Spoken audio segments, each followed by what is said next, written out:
bad, and the odd. They don't half talk some bollocks. Welcome to this episode with the good, the bad, and the odd. We host Mark and Sam. Hi, Sam.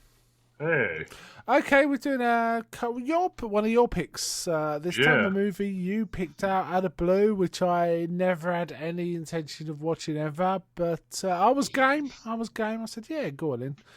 Tell us about it. Go on, what is it? This is the Super Mario Brothers movie, also known as Super Mario Brothers the Movie. It's a film starring Bob Hoskins and John Leguizamo as Mario and Luigi, and Dennis Hopper as Koopa.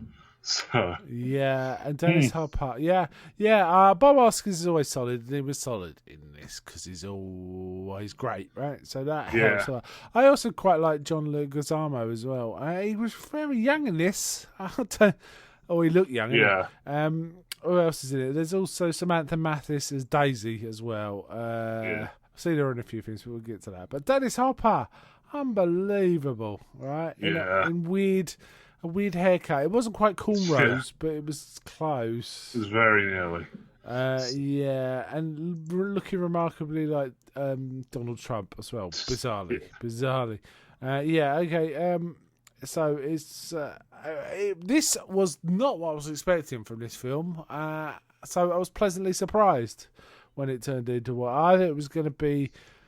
Replicating video game stuff, and it kind of replicated the lore, but didn't try and do a video. No, it did not replicate the lore at all. Oh, I thought it did. This is not. So all this crazy lore they made up for this movie. Yes, they 100% made up for this. I assumed it was from the games because it's so weird. So I thought it must be from the games. Okay, they were trying to go for something like Ghostbusters, and there was a touch of that.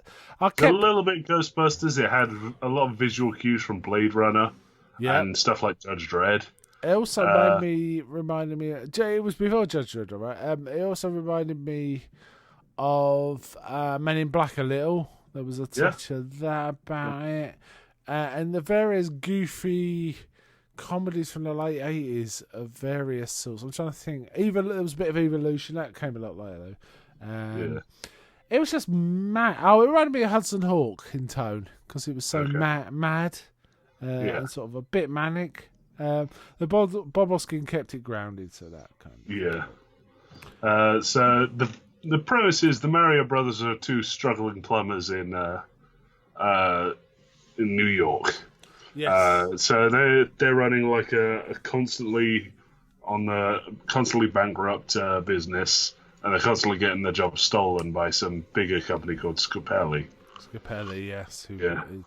Who are played by, I don't know, these guys I've never seen acting in anything else, but they look like mobsters, basically. Yeah. Apparently this was the only live-action film based on a Nintendo property until Pokemon Detective Pikachu, which we already covered, right? So that was kind of interesting. So, at the same time, a student of the New York University called Daisy is digging for dinosaur bones under the Brooklyn Bridge. Yeah. And she's having coming into trouble with the same guy, the Scopelli company. Scopelli, who's trying to do construction in the area. Yeah. Now, really, Daisy is a princess from a different reality where the dinosaurs survived the extinction event, but their reality has run out of resources, so Koopa wants to take over our reality to do that, to get the resources so that you can carry on running things there. This gets all sort of info dumped in various bits. I've just sort of fed you the intro, really. There's a bit where this woman leaves a big egg to these nuns, and a baby hatches, which is Daisy. So there's also we're gonna have spoilers, by the way, for this. Yeah, was it 93? So 27 years old. Yeah, it definitely had a 90s feel. But it was fun. I thought it did quite well with its computer effects and stuff like that. They didn't. In places, awful. Didn't look too awful. There were some sketchy, nowadays stuff, there's a bit where, because the alternate universe, Dinopolis, is or it's like kind of supposed to be like a ruined New York. Yeah. There's a bit where it gets sort of superimposed over modern day New York, and the Twin Towers are kind of wrecked. So, that's a bit. Ooh, yes. It's like you say, it's Blade Runnery, isn't it? It's kind of Blade Runnery, and some of these things that basically when the meteorite hit in 65 million years ago, it kind of not only. It didn't wipe out the dinosaurs, or it did wipe out the dinosaurs in our dimension, but it caused a split in dimensions. Reality in two. Put the dinosaurs on one world and us on the other. So. And they kind of evolved into humans, or something that looked like humans. Though some of them look a bit lizardy, and sometimes the features come through, and it was a bit ambiguous. Really, and also rats are like little lizards, and there's a lot of weird stuff. Okay. Yeah. Like also, they don't have petrol. Like all their cars are electric because there's no fossils to make the fossil fuels. Yeah, because they didn't die out or something. Yeah. Mm-hmm.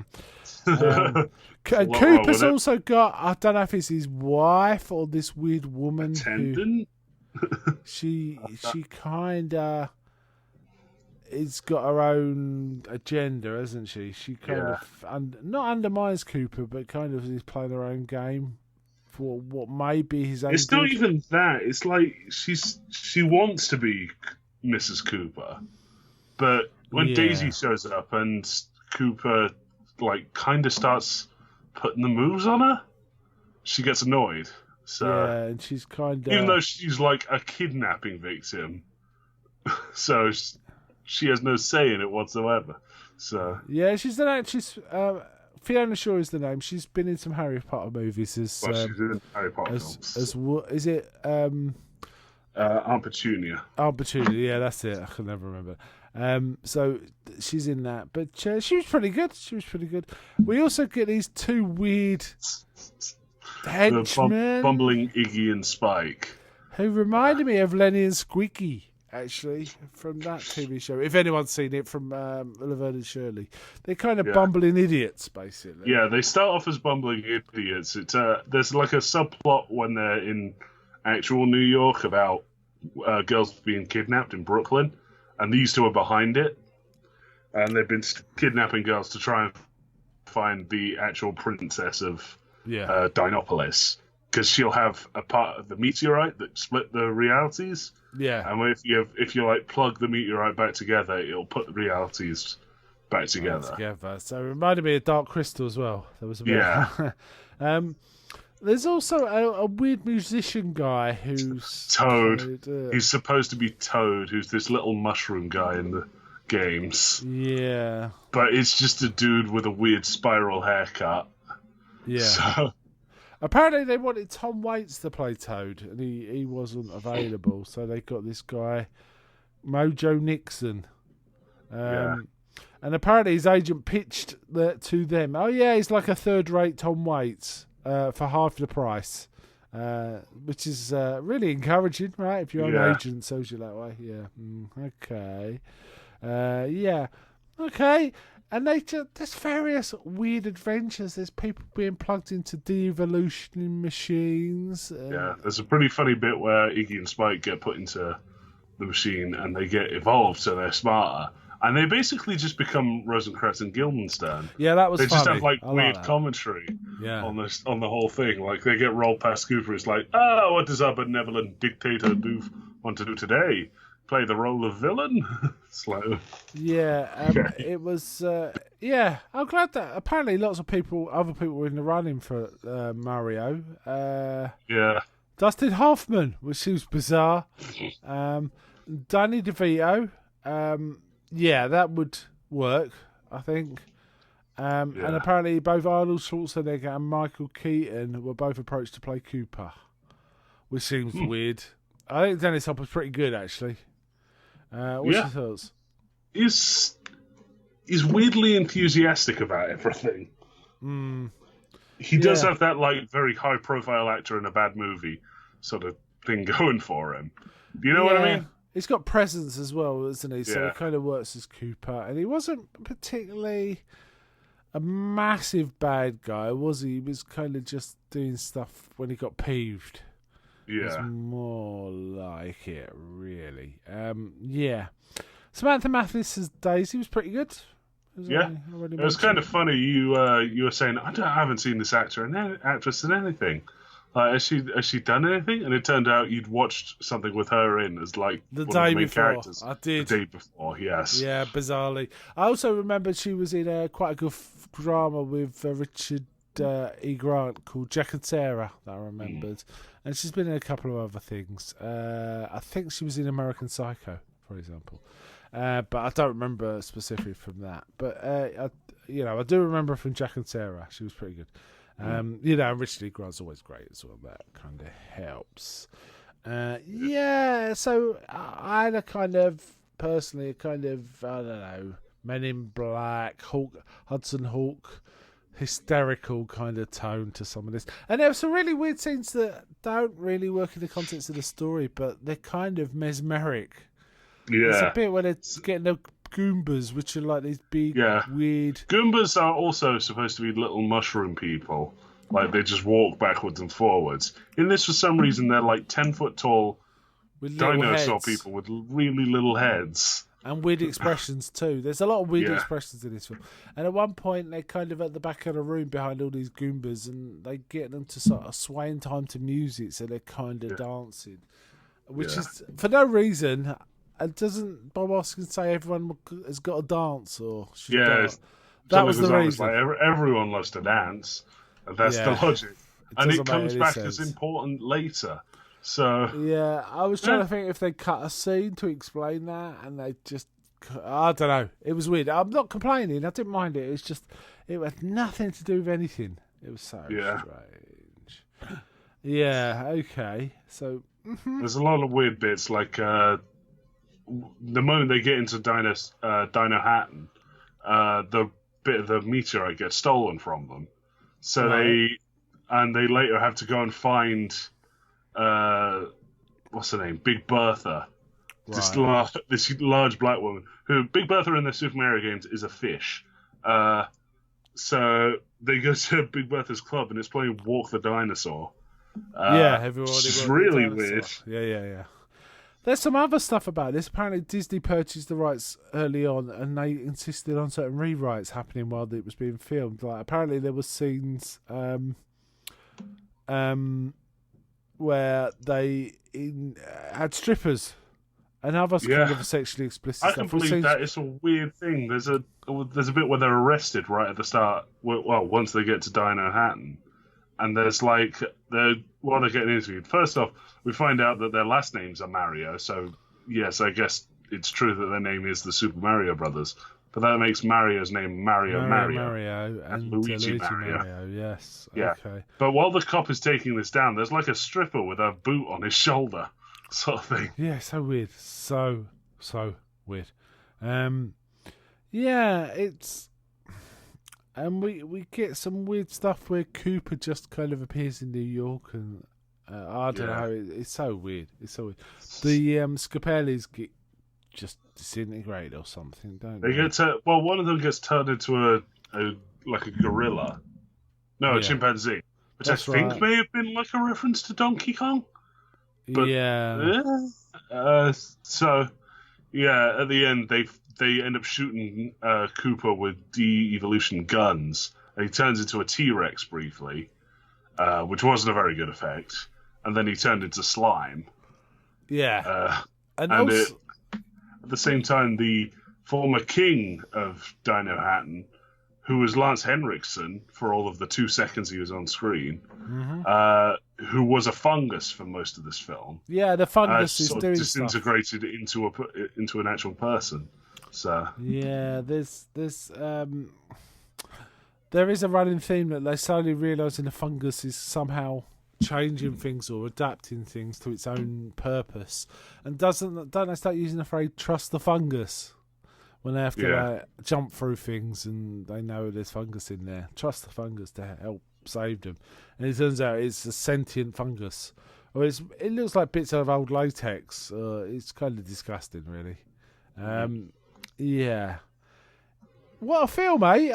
Have you seen? You saw it before. This is my I first saw watch. it before, and it was such a weird film that me and my friends played a drinking game with it the other time. So if one of the main characters had their name said, someone drank, and the person playing Mario was gone very quickly. Yeah, I mean, you get blitzed doing that. There's a lot of that in this film. There's a bit where Luigi's basically hanging upside down, and he just says Mario's name about 20 times in quick succession.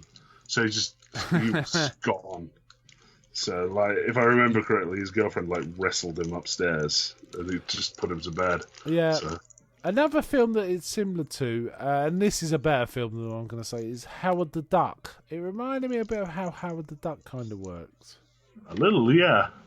So there was some kind of crazy cross-dimensional stuff, and just weirdness. The most recent film I've seen that reminded me of this was Cats. Cats was just weird and disorientated. But still kind of strangely entertaining. And this movie was kind of like that too. They had just a weird version in New York, I think. That's what it really was about. I quite like some of the practical effects, the Goombas heads and stuff like that. That was kind of cool. Yeah, not bad. Some people suggested this film was one of the worst films of 1993. Okay, I could kind of see why someone would do that, but it entertained me. Yeah, it was kind of entertaining. So I'd be happy to watch it again. Yeah. Let's see what other films are on 1993. Jurassic Park, Groundhog. Yeah, this is a pretty good year. Fugitive, Demolition Man, Nightmare Before Christmas. Actually, this has got some equivalents to Demolition Man. Actually, yeah. About it. Apparently, Hoskins didn't like this film. He was none of them did. Yeah, he called it a whole nightmare. They were famously drunk during most of the filming. Yeah. So apparently, Leguizamo has come out afterwards saying that he says on a video message for the film's 20th anniversary, he said, "I'm glad people appreciate the movie." So he's proud of the movie in respect of people appreciating it, So that's kind of good. Hopper didn't like it. No, Hopper famously hated this film. So. Apparently, one of the reasons was it was directed by a husband and wife who were Hopper. They kept arguing. Yeah, and called them both control freaks. So apparently, it was only supposed to be there for 5 weeks, and it went on for 17. Yeah, and was quite over. Imagine being forced to film the Super Mario Brothers movie for 19 weeks. 17 weeks. Yeah. 17 weeks. Yeah. Yeah.